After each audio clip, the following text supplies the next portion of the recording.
And it is official. This season on Mindfully with Tunmise is going to be about parenting through generations. And I'm so glad that I'm starting this off with a baby boomer and my mother in law. So I invite you to listen to this episode with an open mind and give grace because for sure there will be some concepts that you would not agree with. We are trying to learn and make better make ourselves better than our ancestors and upgrade of our ancestors. So please give grace as you listen. But before I let you into the conversation, I want to send a quick shout out to the host of Young in Love, Keziah Vilawa. Thank you, girl. That was good looking out.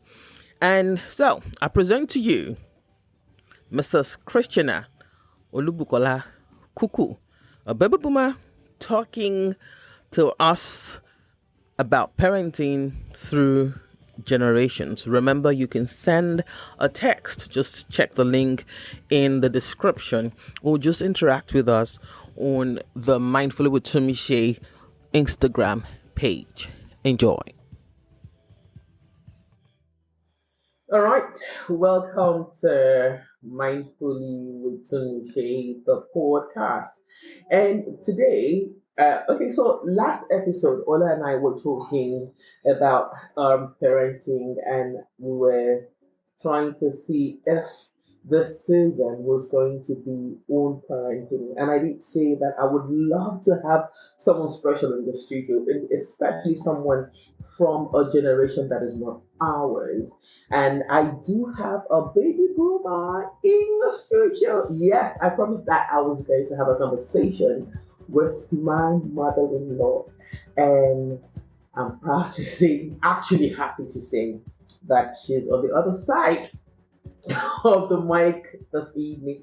Good evening. Yes, we're recording in the evening because I have to travel to have this done. Good evening, Mama.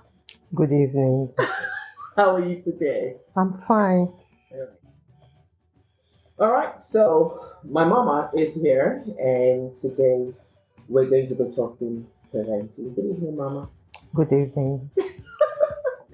Okay, so yeah, so okay. I'm the weapon fashion against the woman, right? She's a very calm woman, and it's been such an honor to have known you for over 20 years. Thank you for being such a great mother. Thank you. All right, so let's start this conversation with the biggest question that I think you and I have even talked about off the microphone, and that is what are the differences that you're seeing with parenting these days? You're a grandma now. You're seeing your children parent. You're seeing other people parent. What are the differences that you've noticed? Thank you. The difference with our own generation and the present one now is very, very wide. Yeah. And the difference is very clear. Because during our own time when we were training our children, they have that fear, although I cannot say it was a mistake by not drawing them closer to us then, because the fear is always there. How will I say this to mommy? How will I talk to daddy about this? They have that fear. But prayerfully, if I want to use myself as an example, I make sure that I talk to my children, and when they do something wrong, they know what mommy will do, because they usually call me. All right, let's talk about this fear, mommy, for a moment. Let's talk about this fear. Why did you think, or why did your generation think that fear was, a good tool to raise a child by? It wasn't a good thing because we did not know then until now, when we look back and we say, oh, we have made a mistake. Yeah. Because there are a lot of things that the children will have let us know about them. Wow. And then we will have been able to guide them and train them and draw them closer to us. But because of the fear, the children, they were not open to us. But I thank God. Now,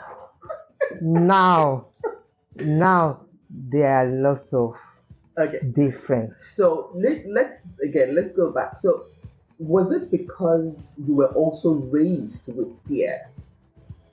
Could that be the reason that you think your children feared you and your husband?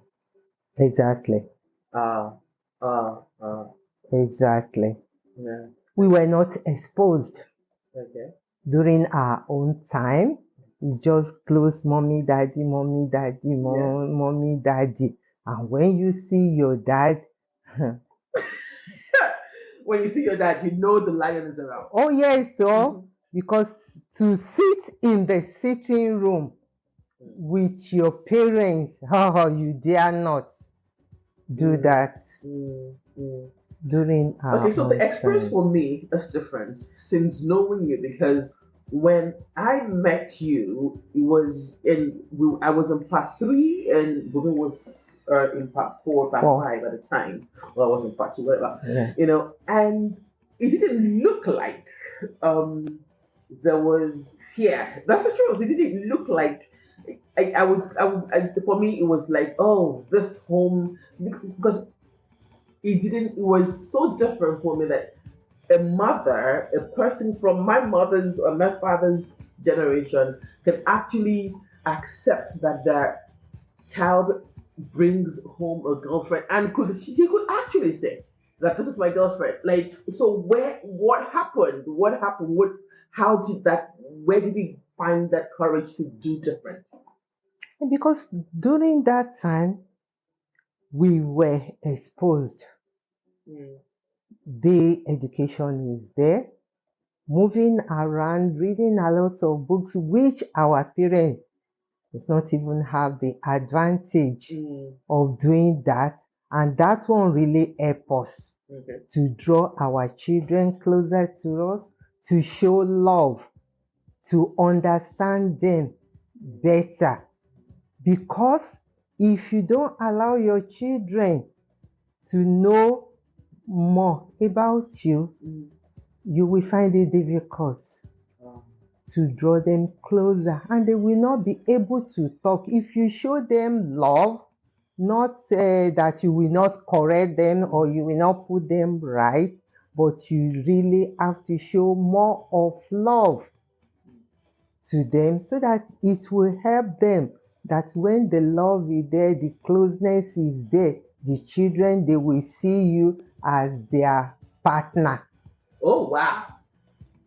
As their partner, a partner, you can share things together, you can share ideas together. They will not be afraid, and they will ask questions which you will give them the right answer and put them right.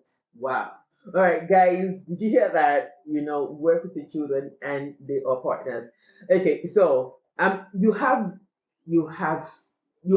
3 boys first. Oh, sure. You had 3 boys 3 first. boys. And okay, of course, the first is my husband, Bumi. Everybody knows that. And he's quite calm.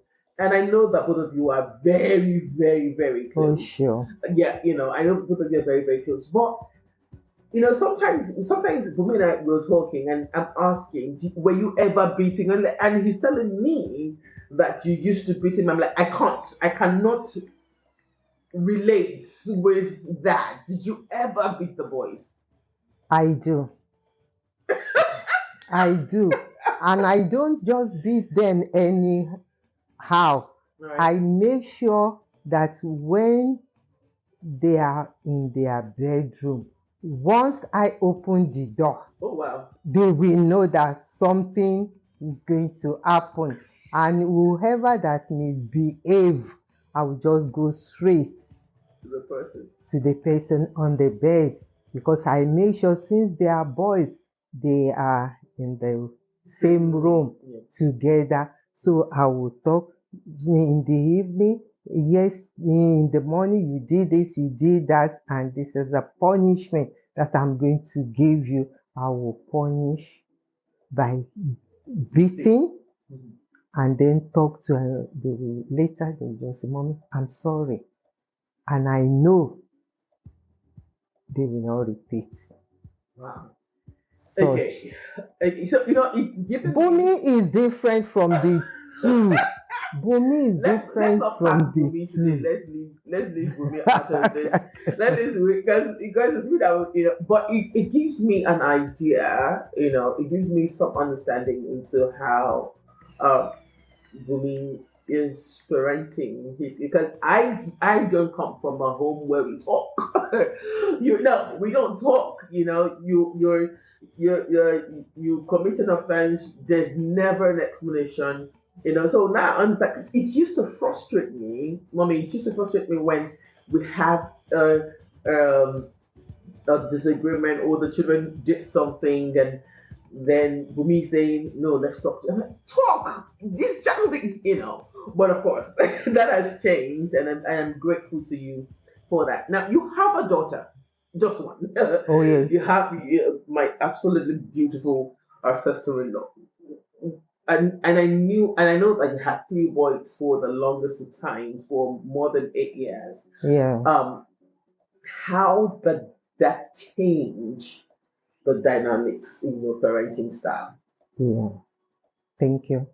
I have to study, since some of my friends, some of them, they have girls. Okay. I've learned a little bit about them, because they will tell you, you are having a girl. She's going to be a tomboy. Actually, he does that, but I really appreciate what Bumi does.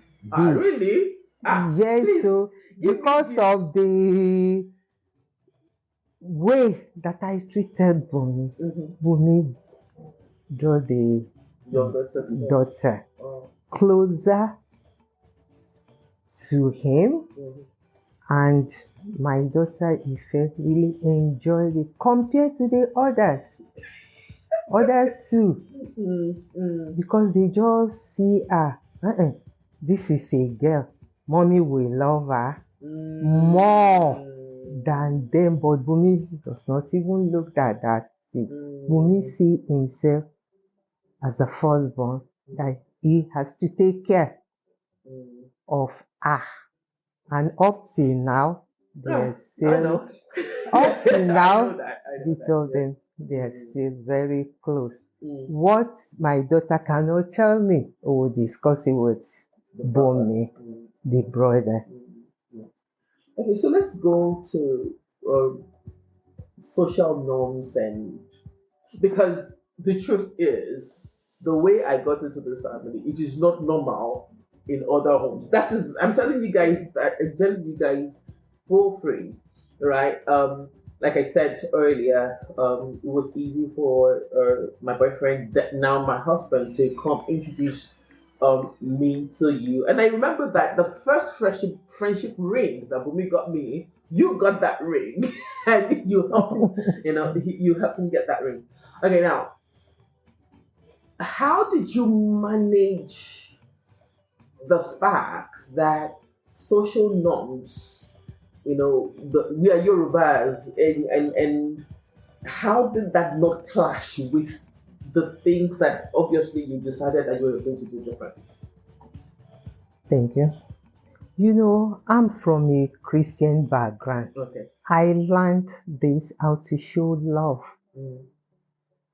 from my parents, because my parents, they show love to their daughter-in-laws, and some of them I thought they were my sisters until much later, the way they stretched their hand of love to me. I thought they were my sister. Then my mom even pull them to her. Yeah, to her. They discuss, they will talk even more than the husband then. And that was then, and that was what I learned from. For everyone listening, my mother-in-law is the last born. Oh yes. So my mother-in-law is the last born. So she saw everything and all that. So let's talk about when culture clashes, when culture and personal values clashes. How did you navigate that? Let me talk from my experience. Yes, please. Because when I got married, all my in-laws, they will be saying uncle, auntie. Yeah. But in my own family, then no Auntie, no uncle, no no auntie, brother, no no. sister. Yes, so they will just even say you don't have to call them by name. But then they call me being the last born. They took me as their own sister. And they call me by name, and that's what I carried. I didn't even know that Then you got married. Yes, transfer it. It works with some, but some took it seriously with me, and they have to call my husband now that tell her we don't do this in our house. Even his own late brother used to call him uncle. The wife, so auntie. Why would the wife now be saying, "Oh my"? How was that for you? I felt so bad because the way we were doing, the way I was brought up was different. Okay, so let me flip that for you, mommy. I remember that of course I come from where your husband's family, my father-in-law's family comes from. Everybody is auntie, everybody is uncle, and all that. And I remember the first day, I can never forget the first day that I stepped into this house and I was going to greet Femi, that's Bumi's literature brother, and I said, Castle, you did not allow it. You did not allow it cool. My brother-in-law said, and you said, who is the oldest here? And in my head, I was like, okay. And I got home and I told my mom. And I was like, wait. And we laughed about, but it was also a culture shock for me. And I must say that it was, even though I knew that I didn't like it, but I didn't see any Yoruba family that, allowed for that camaraderie to happen within their family. So let's move on to you being a mother-in-law. Let's move on to you being a mother-in-law. I remember you saying to me once that you told yourself, though you said a little bit of it at the beginning of this conversation, but I remember that particular day that you said that you chose and told yourself that your daughters-in-law and your son-in-law will be your children. What made you make that decision? Because that's what my parents was during their own time, and that's what I see at home. Even my brother's wife, I call them auntie. Even by the time they had their first child, I still say auntie to most of them, and they accept me as their own sister too. And that's what I brought into my into the Kuku family. family. Yes, so And it's a large family. And it's a large family, and you and I, um, okay, you're also from a large family. I'm from a small family. You're also from a large family. yes. But my biggest question now is when I had the referral, did you know for sure that I was going through postnatal depression, or you just knew something was wrong and you needed to protect me? What happened? I've been meaning to ask this question for the last 16 years. So I'm asking, what happened? Did you Oh know for yeah. sure? Thank you. And we thank God for everything. During that time, I knew that there was something good for me. I'm not editing that out. So guys, what just happened? We became into where we're I recording knew this. there was something going on. Prayerfully, I was praying to God and I said, does she want me to come? Or does she, or not? But I was just praying. So in the night, then I had that revelation that she's a nice girl, but this is a problem. Mm. You just have to protect her. Take her as your first daughter. Yeah. And that's what brought your mom and myself together. Yeah.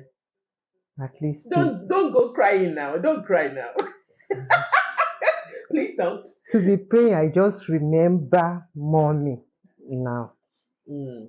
And we were praying, and if you could remember, mommy will come in the morning Yes. when I was there, and she would not leave until evening time. We'll discuss, we'll pray together, and I know. And when she's not around, if any visitor comes, I will not allow them to disturb you. Oh yeah, I know that. I know that. I I remember will that not clearly. allow them to disturb you. And I said, you need to rest. Once God has spoken to me, this thing will soon be over. This stage is not going to be last. You were not born for this. And that has been my... Thank you very much. Thank you very much. Okay, so if you look back as a parent, do you have any regrets as a parent? I don't. I don't. There is always challenges in life. Things cannot be going on smoothly. If you are a Christian, there will be ups and downs. But once you hold on to your faith and you know how to pray, it will not last. Mama CAC. It will not last. So let's talk about memory with the boys. So because they're going to be because she has 4 boys and a girl.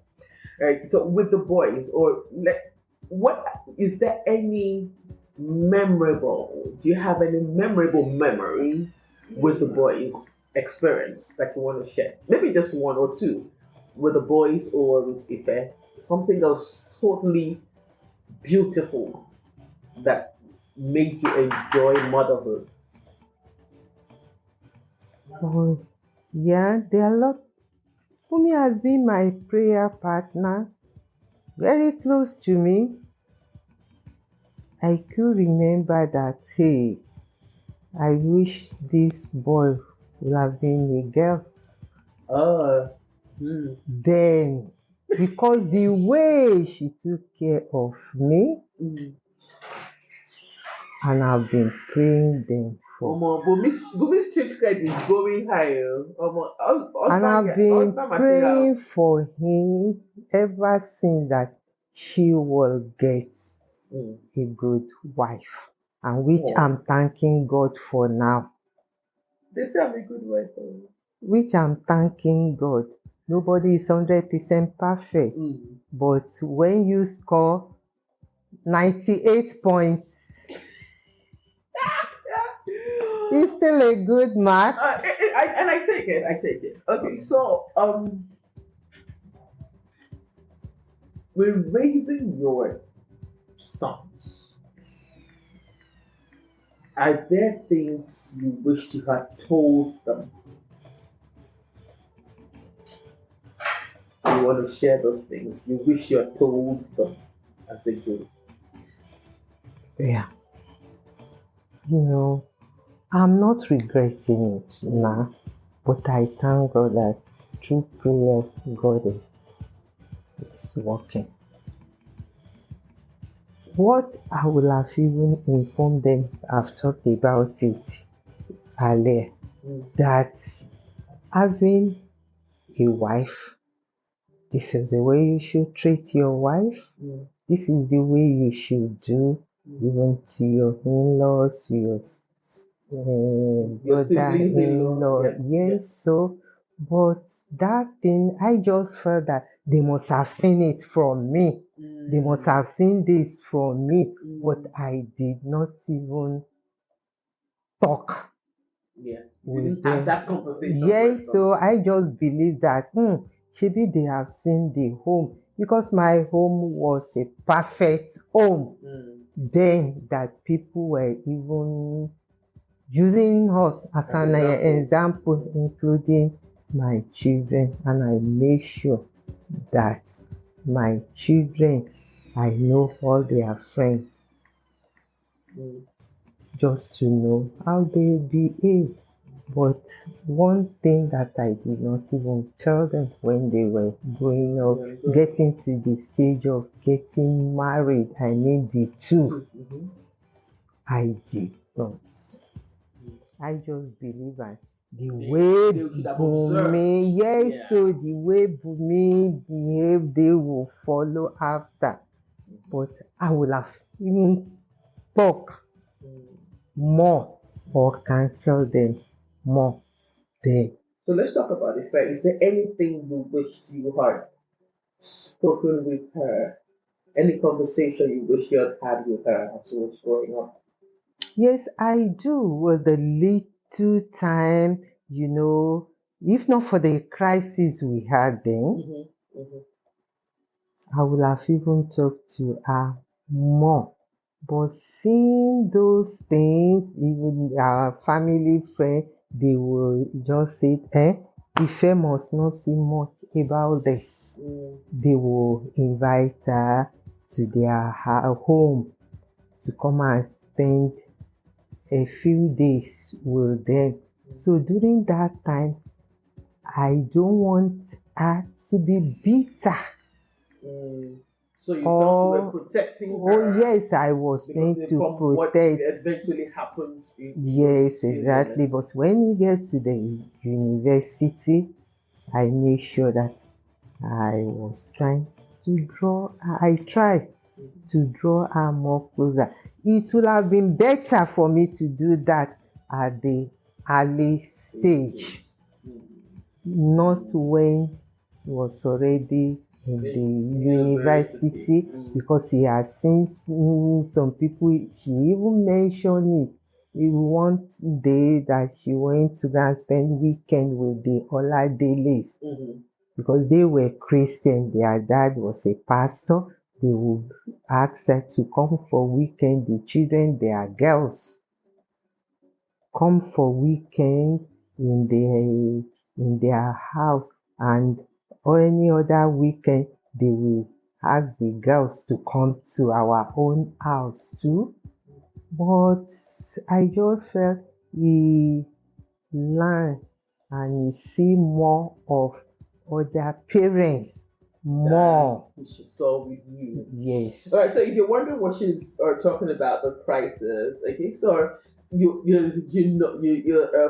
you're Nigerian, you understand when a monogamous home turns to a polygamous, and like she said, it was such a perfect home. I heard when I came to Ether, I heard so much about this family. Yes, like she said, there was the Kukus were the Olubos of Ether at the time. So that's what she's referring to, and is that season, that she felt that she lost some sort of connection with her daughter. Okay, so of course, this is different than your experience, okay, as a parent and the way you relate to your children. It's different than most people your age. If you were going to speak, if you had a chance now to speak to people your age, who for sure didn't do right by their children and they are still alive, what would you be saying to them? Thank you. What I would do, because I have both experience Mm-hmm. from my parents and from my own Mm. family too, I would be able to guide them, to tell them the right thing to do and how to go about it. Because during my crisis, I had another revelation that God said, what you are passing through, God wants to make you to be a counselor, Mm. and which I'm still doing up till now. Mm. Both young and old, I do counsel them how to manage their home, how to treat their children, and how to draw them closer to them, and then be open to their children. And to the glory of God, they are Listening. listening. Even some, when I said, let me use my experience, they say, hey, mommy, and the way you are looking, and you have passed through all these stages. And I said, yes, but I have God, Mm. Mm. that guide. All right. So what? I have two more questions. I think. What do you think is the place? Because I know you guys talk a lot in this house. You guys have a lot of conversations in this house. All right. So, what do you think is the place of conversations with your children? Is it necessary? Is it important? Oh, yeah. It's not in the sitting room, it's not in the dining. Invite them to your bedroom, make them free. Yeah. If they can sit down on the bed edge with you, fine. And if you have extra chair, let them sit down and then face them. Mm. Not one will be at the back, Yeah. one will be at the right. No, yeah, sit down and talk. And I think that's That's the I know it best. works. Okay, so one more question. Yeah. If you had to do it again, will you beat your children? I will beat in love. What's that? What's beating in love? In love. Because, my God, What is beating in love, mommy? ah, Aren't you beating love? you don't have to scare the Lord. Yeah, but explain to me how you beat in love. How will I beat somebody in love? After beating, Mm-hmm. then after a while, maybe in the morning, or if you don't have time that night, you pull the child Yeah. to your side. I'm not a wicked mother. I'm trying to train you, to guide you. What you did was wrong. This is how you should do it. This is how you should do it. Next time, don't do it. But you don't allow us touch your grandchildren. Why? I asked that question for a purpose. So if you say we shouldn't beat the grandchildren, but you say now that you beat your children in love. How does you love your grandchildren? We love our children. So But you still beat them, madam. I don't beat them. I don't beat them. Uh-huh. No, I don't. But you, I don't beat them. I beat them. I beat them. I beat Mojola Oluwa last when he was Jola, 5. Jola Yes. Oluwa, I still beat. Yeah. come to me crying, and I just felt that mommy has you. No, with a conversation with her. I'm not beating Jola Oluwa since he was Because 5. I'll call him, don't worry. Always listen to your mommy. Whatever your mommy says Yeah. Yeah. is the best. So they are. And he will just wipe his face, and then that's all. But not beating boom, boom, boom, boom. After 10 minutes, boom, boom, boom, boom, it's not the best. It's not the best. Once in a while. What's in a while that you should be beating? Yes, to correct, but Okay, it right. depends on the age. As soon as they are 10, there's no need in beating. Talk to them more, pray with them more, and that's what I believe we should do. So you heard it from a baby woman. Don't beat. Don't No, beat in love, she says. But once they're 10, you should talk with them more.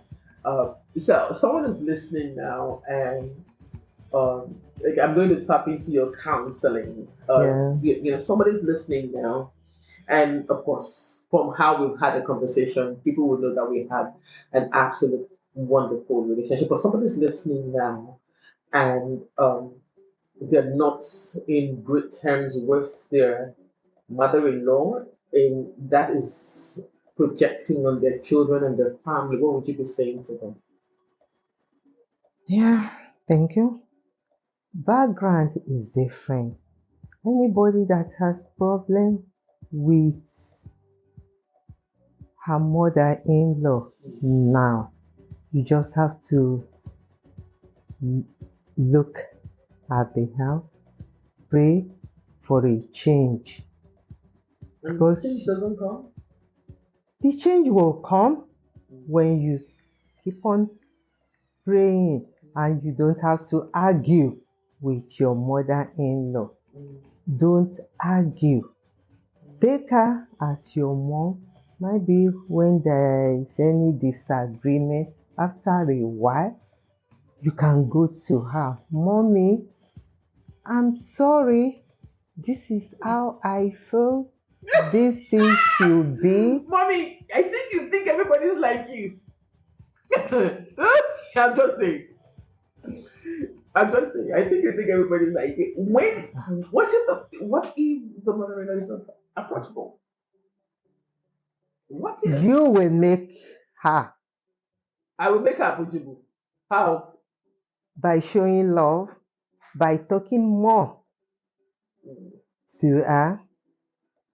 So you see, guys, yeah, I now belong to a family where they talk. Like, can you see? Everybody has to talk. You have to talk. All right. So before we go, and thank you so much for staying late to have this conversation with me. Of course, there are cultural values and there are personal values, as I said earlier. Um, what would you be saying to um people my age who are raising children and are having difficulty balancing what life looks like now? And you just said now, yeah, I can beat in love. You don't know when to not beat in love and all of that. So, what would you be saying? And not what you have said to me because I know that you still say something, but what would you be saying to people who are raising children, who are just having children, who or what would you say to them? Yeah, thank you. When your children are still growing, like what you said, if your husband said this boy or girl Mm-hmm. did something wrong, you just have to join in and talk. Good child.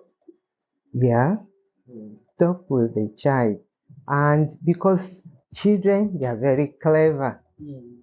Once they know that if daddy says something, mommy will say differently. They will always pull themselves to your side, and there will not be cooperation So, in other words, between there the should be husband. family values, and no matter what, the father and mother should keep to family values.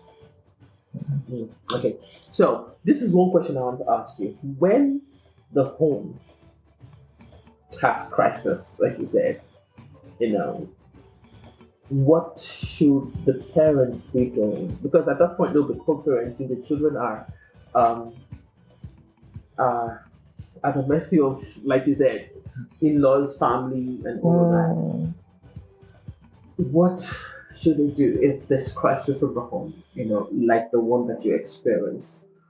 there is no perfect home.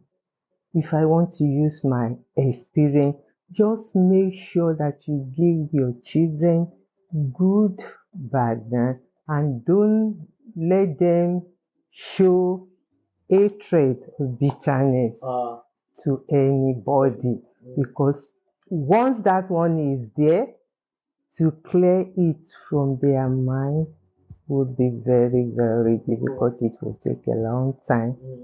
And don't discuss your in-law with your family, your with your in-law. family, yes, so with your children. Whether they are bad, don't show it to the children. Protect the child's innocence as far as you can. Yes. Mm. Mm. Word. Word. Thank you for coming on Mindfully Tunmise. Well, I brought myself here to record Mindfully Tunmise. This is not in the studio. This is in the family dining room, and we just had to cook for it. I don't make it. I can't make it. I would have made it back for her. And we are here. Just to make me. I should make it back. I can't make it back. This is my life. Well, thank you so much, Mommy, for being such a wonderful gift to this family. So, our series on parenting is going to run, and we've just spoken to a baby boomer, and I'm going to get Gen X's into the studio. Of course, I can't get any silent Gen into the studio, and we'll look at parenting also from the lenses of the children that have been raised. Like I said in 2 episodes ago, a choice to parent is a choice to die to self. A choice to parent is a choice to die to self. All right. So remember that you can connect with us. Just send a text message, or you could also go to Instagram page that will be in the show notes. Send a text. Tell us what you think and what you think we should do better, and what questions you want us to ask during this series. All right.